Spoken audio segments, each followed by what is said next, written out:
time goes on, more and more people are starting to wake up to the true nature of reality. More and more of us are starting to awaken and remember the fact that we are spiritual beings having a physical experience. And throughout this awakening process, we're starting to remember the power of the ego. And we're starting to see through the ego, that part of us that wants to know the unknown, comprehend the incomprehensible, limit the limitless, just to gain closure. In this episode of Forming the Formless, episode 3, I will be speaking all about understanding the ego, how it works, and how it's taken over us, only to help you all remember how you can actually transcend the ego, not necessarily dissolve it, because the ego does hold a place in the practical world that we live in. The question is, are you a servant to it, or have you mastered the ego so it can serve you? That's what I'm going to be speaking about in this episode of Forming the Formless and helping you all remember how to do. My name is Jason Shurka, and this is Forming the Formless.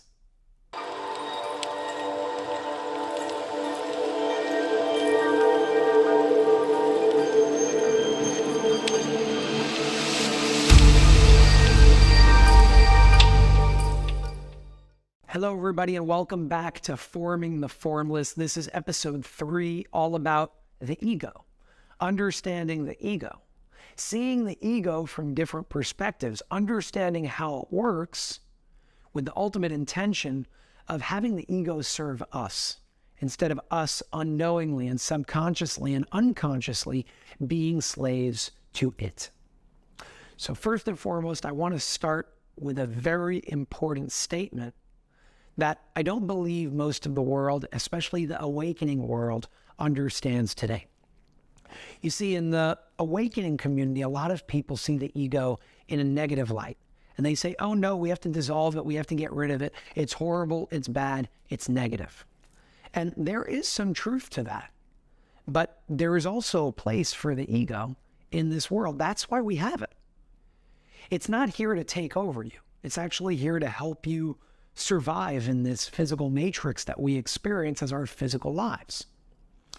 It only becomes a negative thing when we forget that we're spiritual beings having a physical experience. Because when we forget that, then we believe that the illusions of time, separation, death, and so on and so forth that I will speak about later on in this series, we believe that those illusions are actually real.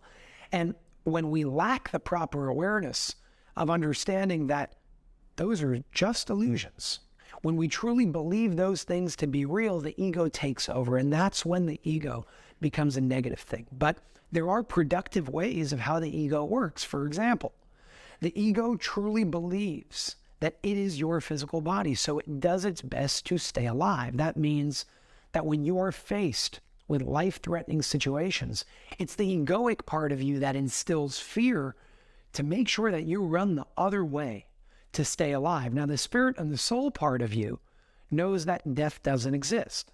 But again, the ego is not part of that. The ego is part of the mind. It's part of the dimension of the mind. That means that it believes that you are your body. It's our job to become aware enough to differentiate between the mind and the ego and the spirit and the soul. Meaning the ego operates in a way to keep us alive, to keep us healthy. But it can only do that in a productive way when we operate from a place of true awareness, from a place of understanding why certain illusions are illusions.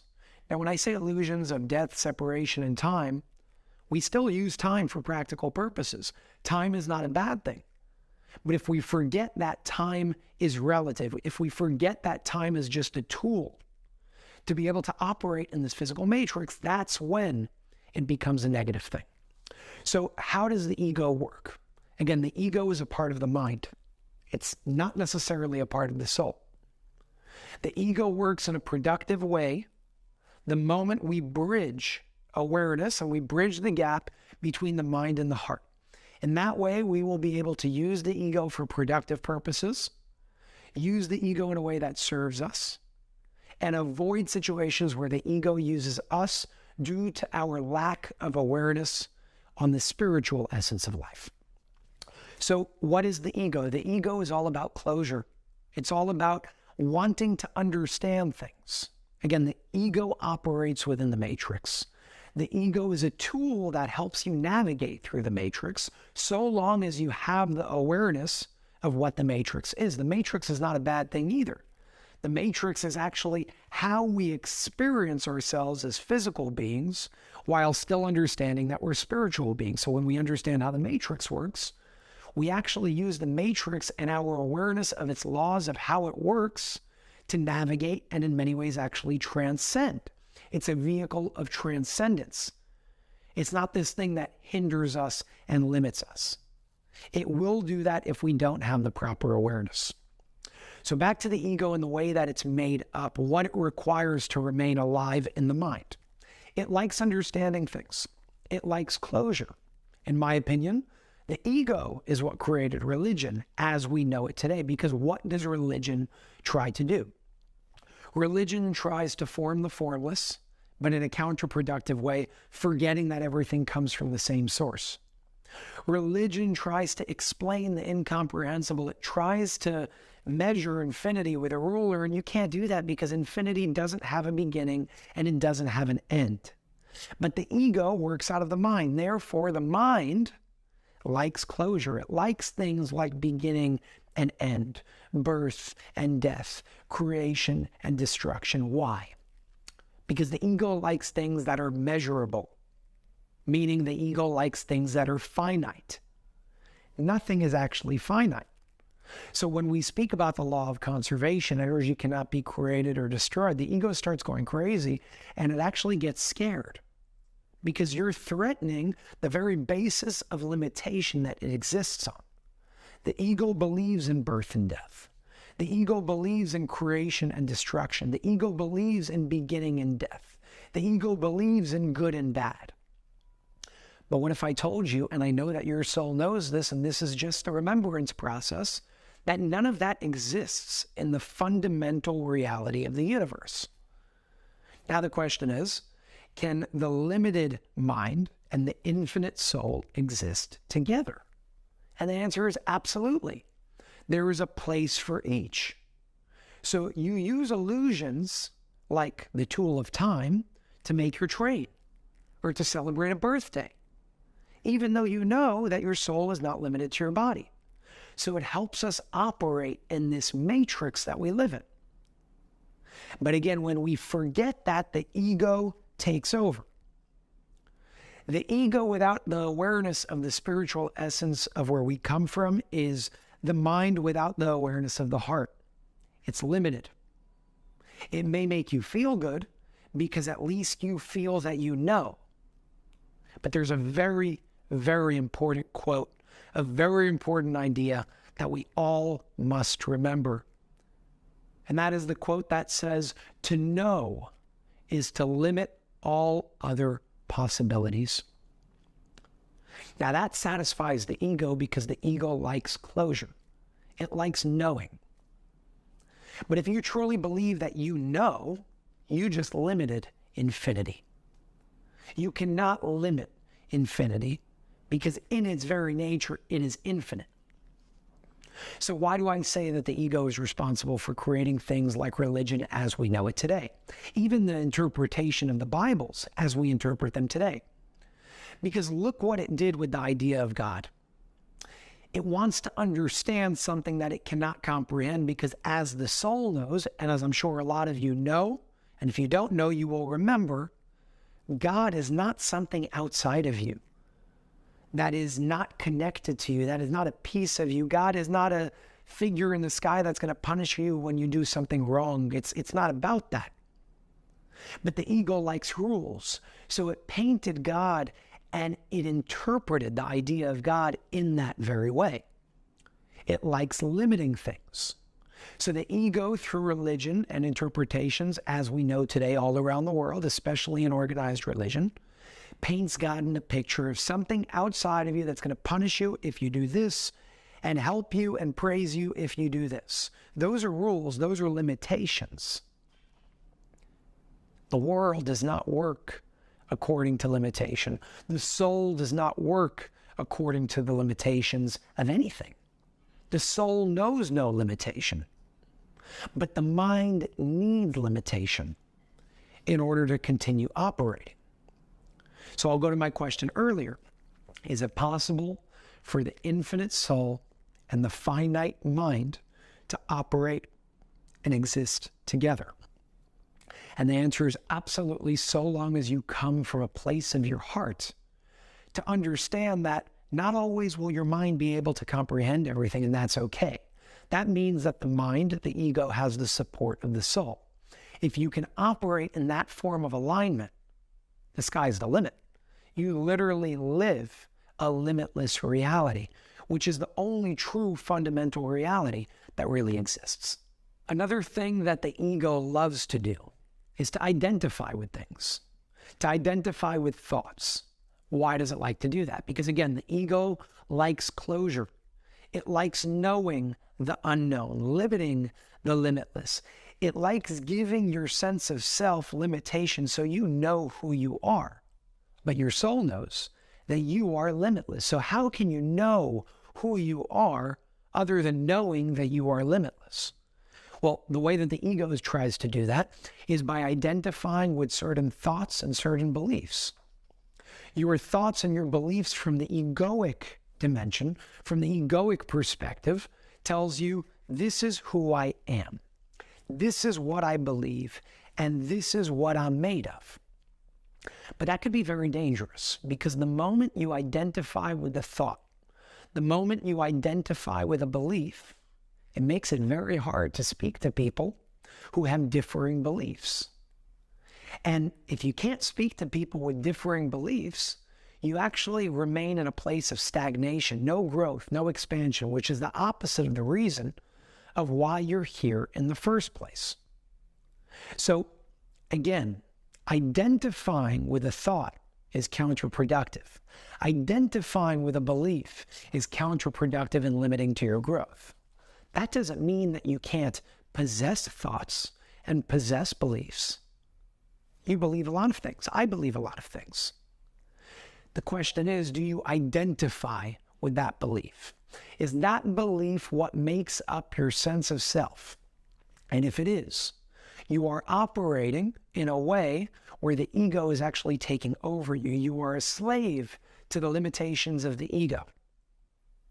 The key is to understand that you are not your thoughts. When you believe you are your thoughts, when you believe that you are your beliefs, then anytime somebody shares an opposing opinion or an opposing belief, what do you think is going to happen? You're going to get triggered. You're going to argue with them. You may want to stop speaking to them, because when somebody attacks a belief and you identify with that belief, your ego makes you feel like they're attacking you. We need to dissolve that, because that is not a productive part of the ego. The productive part of the ego is helping you operate in this physical realm, helping you operate and navigate through this matrix. And that's a very positive thing. But again, back to what I said in the beginning, it only becomes a negative thing when you believe that that's what you are, and you forget that you are a limitless being, a spiritual being having a physical experience. I'm always going to bring it back to that, because that is what you are. And to say that I know that I'm a spiritual being having a physical experience, ironically, is actually not limiting at all. Because when you understand spirituality, you understand that spirituality in its essence is limitless. So the key is to not identify with your thoughts and your beliefs. Because back to what I said earlier, the moment they become a part of your sense of self is the moment that you're actually putting yourself in a place of stagnation. Anytime somebody expresses opposing beliefs, you will feel attacked. Remember, you are not your thoughts and you are not your beliefs. And remember that very important phrase that I said earlier. To know means to limit all other possibilities. Always remember that. It's literally my guiding phrase in everywhere that I go, in everything that I do. So remember, you can have thoughts and you can have beliefs, But always stay conscious of the fact and ask yourself the question, are my thoughts and my beliefs part of my identity? The second you identify with them is the second stagnation occurs. It makes it harder to continue expanding because of that very important phrase that I said earlier. To know means to limit all other possibilities. Always hold that in your heart. I promise you, it will guide you effortlessly and with absolute harmony and ease. So I want to speak about something that gives a perfect example of the counterproductive side of the ego and what can be done in order to transcend beyond the counterproductivity of the ego. And that's what I call the Einstein effect. I call it the Einstein effect because of something that happened with Albert Einstein over 100 years ago. So here's a little backstory and a history lesson so you understand why I'm giving this as a perfect example of the counterproductive part of the ego and how it's actually limited all of us in a very important point in history. So a few hundred years ago, Sir Isaac Newton pretty much established that time is absolute. And for over 200 years, the fact that time was absolute was being taught in every university across the world by every major professor and scientist. It was just what was accepted. Time is absolute. And then Einstein, in his literal early 20s, came out and he said, well, wait a second. Time is not absolute. Time is actually relative. And professors put him down. Many intelligent people around the world said he's crazy. He was actually kicked out of university. People didn't want to deal with him. Why? Let's say he was wrong, which, by the way, he wasn't, because he did prove the theory of relativity afterwards, and he did prove that time is actually relative.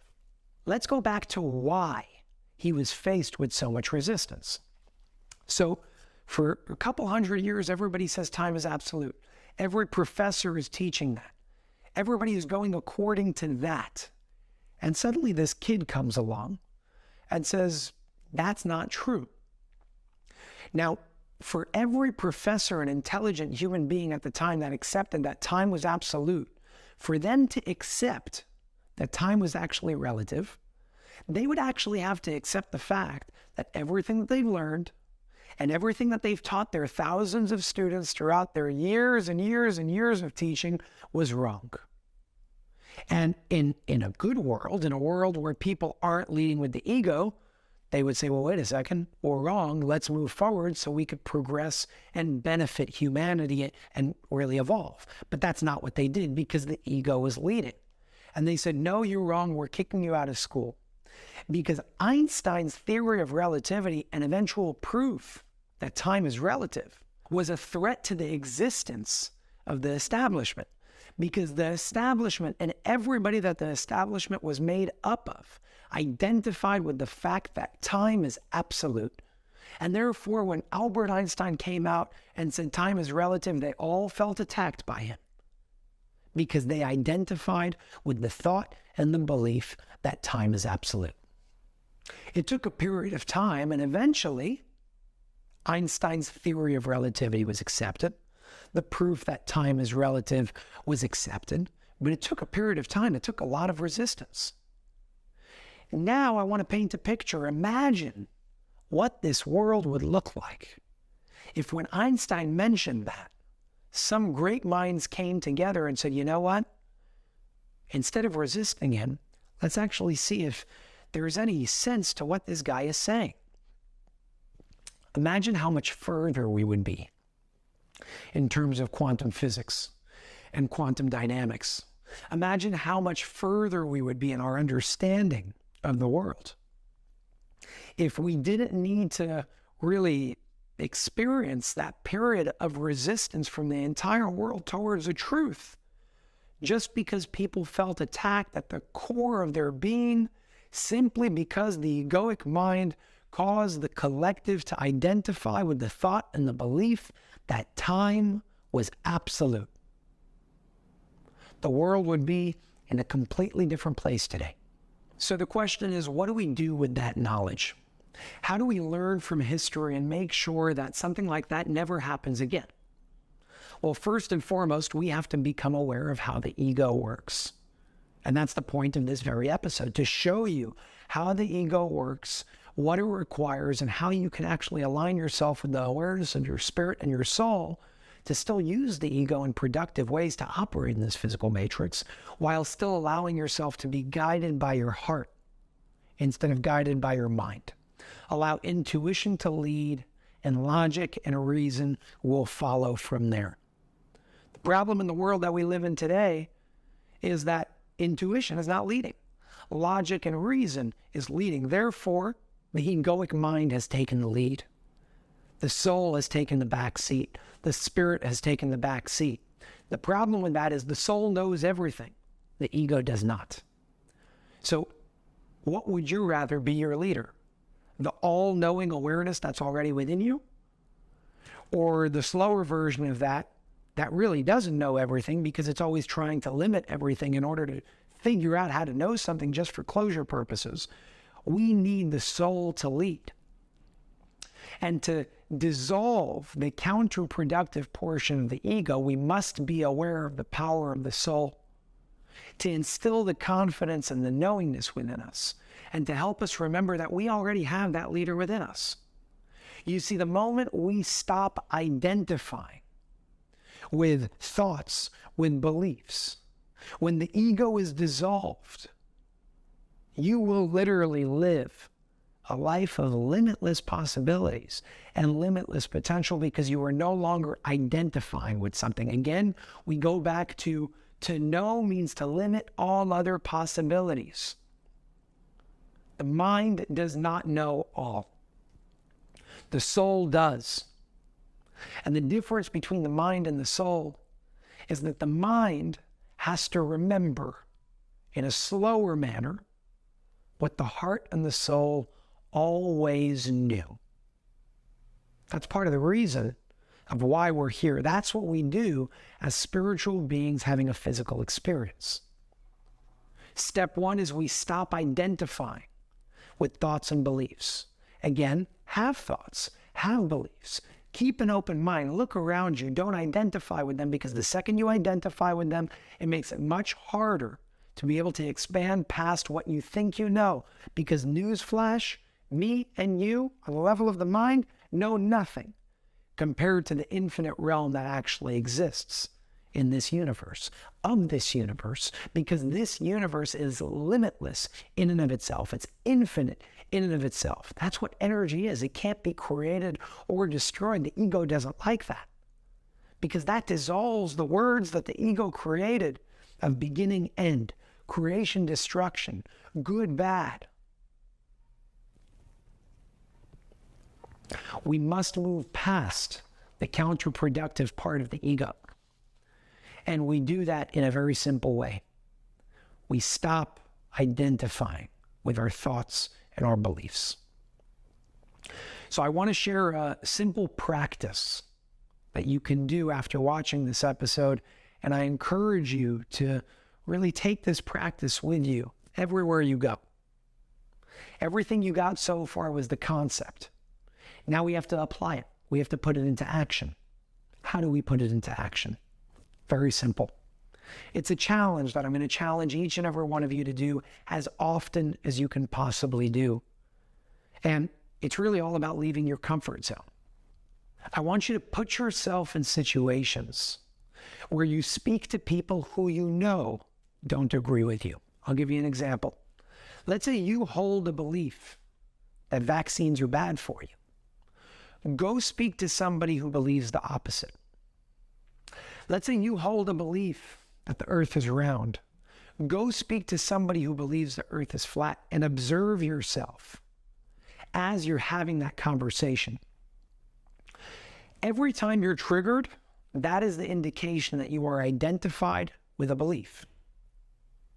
The point is to put yourself in this situation as often as possible, over and over and over again, to a point where you can actually check yourself on whether you're identifying with a thought and a belief, or just holding a thought and a belief, and you're okay with that thought and belief being challenged. You will know that you have succeeded in transcending the counterproductive part of the ego that works by identifying itself with thoughts and beliefs the moment you could speak to someone who you don't agree with and have absolutely no trigger. So that's going to be my challenge for each and every one of you moving forward. Do it as many times as you can. I promise you it's an exercise that will help you see yourself differently. It will help you operate in a way that you take over the ego. You become the master of the ego instead of the ego becoming your master of you. And it will literally dissolve the slavery that we've really been experiencing when it comes to giving our power away to the unconscious parts of ourselves. That's the point of this series when it comes to forming the formless. So go try that. Challenge others to do the same. See where it takes you, see where it takes others. And remember, when it comes to the energetic exchange, which I will be speaking about in the next episode, episode 4, all about the language of energy, you will understand very clearly that your radiance, your energy, the energy that you emit is what others will receive, whether they know it or not. And the energy that you are, the beingness that you radiate, will literally, through the ripple effect of the energetic exchange, change the world by imprinting that radiance of light in the way that you're emitting it to everybody around you, and inspire those individuals to do the same and follow suit without you even having to say anything. I will be speaking all about that in the next episode of Forming the Formless, episode 4, the language of energy, understanding the language that connects all things, all beings. As a matter of fact, that episode is going to be so powerful, and that chapter of Forming the Formless was so powerful that I wrote an entire book called The Language of Energy, which I do plan on making another series on for Unified TV sometime in the near future. So stay tuned for that. With that being said, I want to thank you all for being here. Thank you all for really committing your time and putting your energy and effort into bettering yourself, into expanding beyond what you thought was possible, into becoming the best you that you can possibly be. I will see you all next time on Forming the Formless, episode 4, all about the language of energy. I love you all. My name is Jason Shurka, and this is Forming the Formless. I'll see you next time.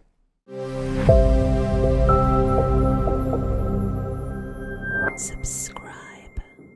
Hey, thanks for watching this video. There's so much more I'd like to dive into, but unfortunately, we can't do that here thanks to the heavy censorship efforts from big tech. If you want to explore this topic further, you can dive deep by accessing our entire uncensored library on unified.tv. There's a link in the description below this video if you want to check it out. A membership to Unified TV gives you unlimited access to hundreds of uncensored podcasts, investigative journalism, documentaries, films, and content that was once available on major streaming platforms like Netflix, but is now banned from the internet. For just $14.99 a month, which is less than $1 a day, you get access to it all.